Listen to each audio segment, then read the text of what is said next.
Hello everybody and welcome back to a very bright and windy video. Today I'm going to be showing you how to set your gain on your amplifier using your ears. My car is going through a slight crisis right now. I had a bunch of water in my trunk, so I just took everything out of my trunk and I am letting it dry out. So while I do that, I figured it'd be the perfect time to make this video, show you how to set the gain since I have really easy access to my amplifier right now. Now I'm going to go ahead and close up the trunk. I'm going to close up all the doors, I'll get inside, and we'll talk about what we'll do to test it by ear. So we're inside the car. Fortunately, my amplifier is turned so that I have direct access to the panel in the back with all the dials. The first thing you're going to want to do is turn the gain all the way down on your amplifier, turn the bass boost all the way down on your amplifier, switch it to low pass filter, turn that all the way up. So basically everything should be all the way down except for your low pass filter should be all the way up. So now that all of my dials are turned all the way down, I just did that off camera, and low pass filter is turned all the way up. You're going to turn your car on and you're going to put a 50 decibel test tone on your head unit. Now it's better to do this through a wired connection such as USB or aux,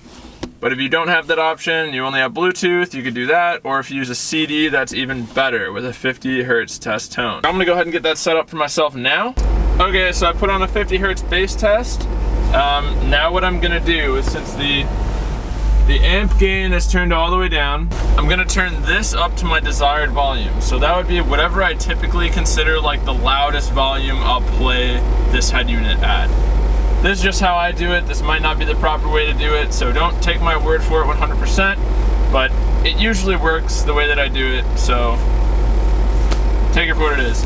Anyway, I'm gonna set this to the desired volume, and then I'm gonna come over here once I reach my desired volume, and I'm gonna turn the gain up slowly. I'm gonna turn the gain up slowly until I hear it start to distort, and you'll know when it starts to distort. It just sounds really weird, so I'll go ahead and demonstrate that now.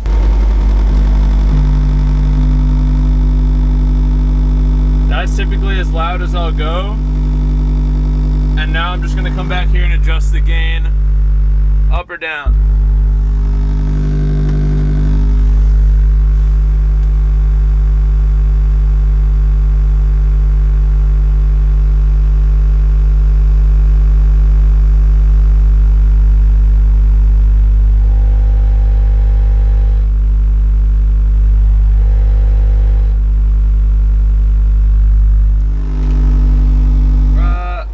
Okay, I don't know if you guys were able to hear that, but it's called, the sound you're looking for is called clipping. It's where the sine wave of the 50 hertz bass note, or the frequency or whatever, the current, I don't really know, I'm talking out of my ass a little bit right now, but it's where the sine wave kind of like peaks and it flattens out at the top.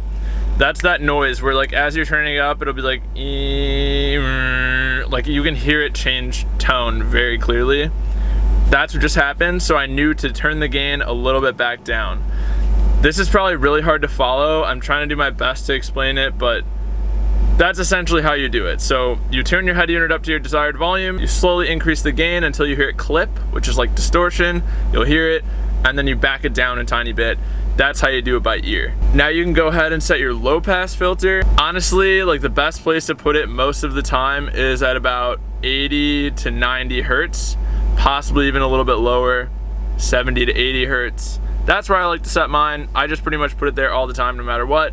There might be a better way to set it, I'm not sure, that's just how I do it. And then I usually don't mess with bass boost at all. Typically, a good rule of thumb is when you're tuning your amplifier, you never really want to have redundancy. So, like, for example, if I'm gonna set the low pass filter on the amplifier, I'm not gonna set a low pass filter on my head unit. Redundancy typically does not do well with these types of things. So, like, same thing, if you're gonna turn the bass up on your head unit, like if you're gonna go into the EQ and like add bass boost and stuff, don't do it on the amplifier. Pick one, do it there, and don't touch it on anything else.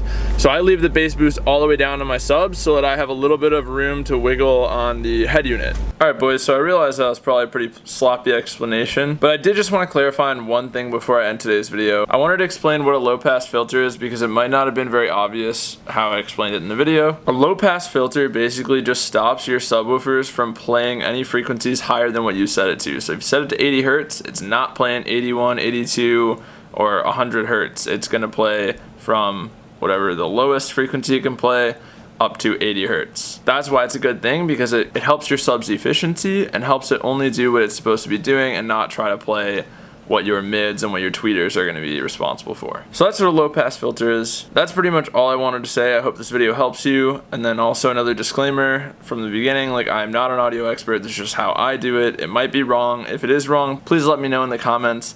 However, this is a method that has always worked for me, so I hope it helps you guys too. And that's all I really have to say. That's the end of today's video. I have a big video coming up pretty soon. I've been working on it for a little while, still am. I don't know how much longer it's gonna take me to get that video out, so there won't really be any uploads until that one's done. But as I always say, boys, remember to plan, commit, execute, and attain your goals.